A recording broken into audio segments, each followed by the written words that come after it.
Today I'm going to be doing an unboxing of a knife sharpening stone by Top Grade.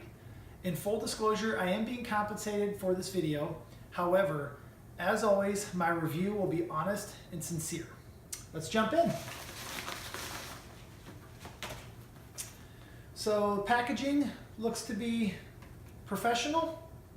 Nothing fancy, nothing crazy, but looks to be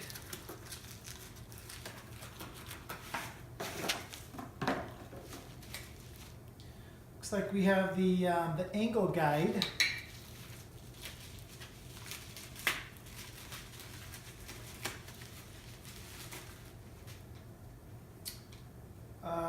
This is the stone, and there's two different grits. There's 1,000 grit, and there's a 6,000 grit.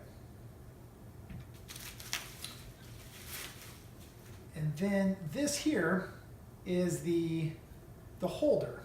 And it's nice. This has a non-slick backing, so it's got some nice grip to it. It looks to be a bamboo wood, some sort of nice wood here.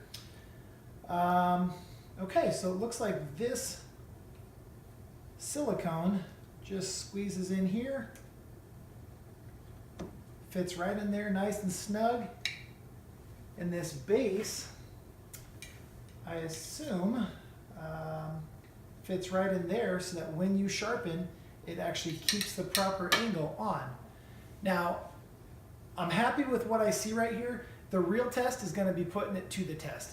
My next video, I'm actually going to demonstrate how this works, and I'm going to test it out on some of my knives in the kitchen that are old and they need to be sharpened. So stay tuned, and hopefully you like this unboxing.